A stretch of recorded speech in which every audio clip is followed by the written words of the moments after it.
በማዕከላዊ ኢትዮጵያ ክልል የሚገኘው ብቸኛው የግቤ ሸለቆ ብሔራዊ ፓርክ ውስጥ ነው የምንገኘው። እንግዲህ እንደምታዩት የግቤ ወንዝ ፓርኩን በመሀል አቋርጦ ያልፋል ማለት ነው።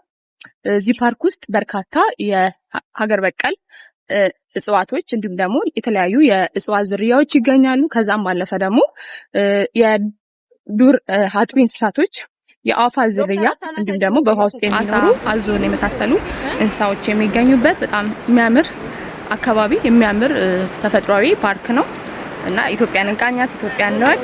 ኢትዮጵያ እንግዲህ እንደምናውቀው የውቅያኖስን ያክል ጥልቅ ናት። እኛ ደግሞ የኩባያ ታክሏን ታሪኳን ለማወቅ እንሞክር ለማለት እንወዳለን። ኢትዮጵያን እንቃኛት። እናመሰግናለን።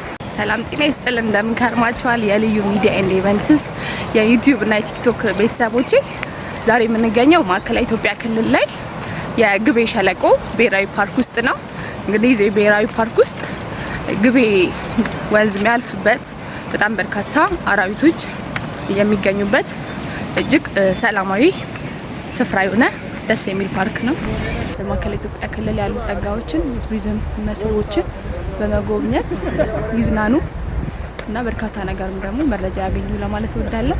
ማዕከላዊ ኢትዮጵያን እንቃኛት፣ አካባቢያችንን እንወቅ፣ እናሳውቅ። እናመሰግናለን።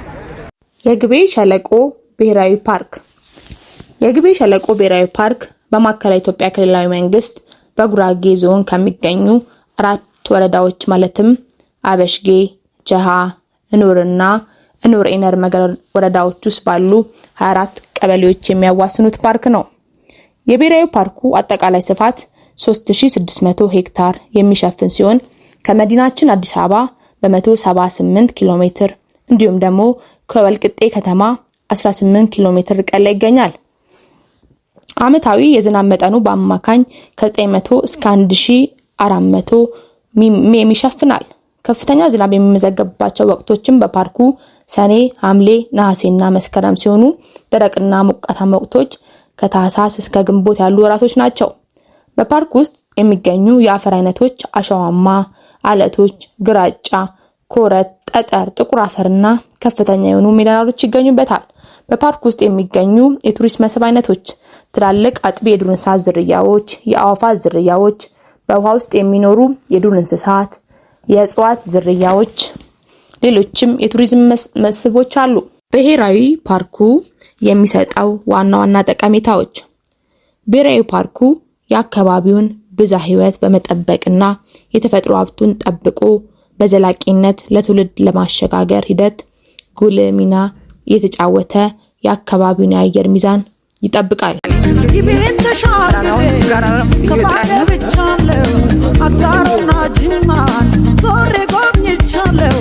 ማጂ ሚዛን ዋካት ከልቤ አድርጊያለሁ ከለምለሙ ምድር ቦንጋ ደርሻለሁ ወልዬ ነይ አባው አካባደን ዱፍኔ ጊበናንጨቲሱ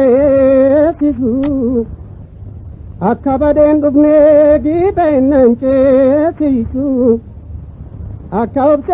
ግቤ ሸለቆ ብሔራዊ ፓርክ የሚገኝ ስካውት ነኝ። አራጋው ካሳ እባላለሁ። ለዛሬ 14 ዓመት ሆነኛል። ያዩ ጎብኚዎች ይመጣሉ። ከነሱ ጋራ አብረን እንሰራለን እና ረክተው ነው የሚሄዱት። በተለይ ቦታው ፖቴንሻል ኤሪያው አዕዋፍ ሌላ ጋር የሌሉ ዝርያቸው እዚህ አሉ እና ስለዚህ ቱሪስቶች ምን አይነት ስሜት ይሰማቸዋል? እና አካባቢ ሲጎበኙ በጣም ደስ ብሏቸው አስተያየት ሰጥተው ነው የሚሄዱት። ምን አለ እስቲ ጉማሬ እንዳለ አይተናል፣ አሳ እንዳለ ሰምተናል። ከዚህ ባለፈ ደግሞ ምን አይነት እንስሳዎች መመልከት ችለዋል እርሱ ባይኖት? እንስሳ እንግዲህ የተለያየ እንስሳ አለ። እንደ ነብር ሁሉ አለ እዚህ እኛ ጋራ። ሌሎች በርከት ያሉ ናቸው። ሌሎችማ እንደ አጋዘን ዩኒክ የዕጣን እንጨት ብሔራዊ ፓርክ ውስጥ ይገኛል።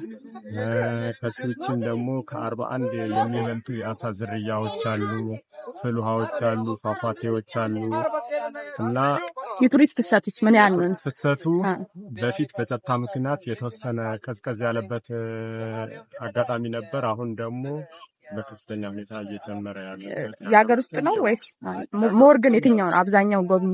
ለአብነት ያክል በዚህ ወር ውስጥ እንትን ካለው የሀገር ውስጥ ይበልጣል።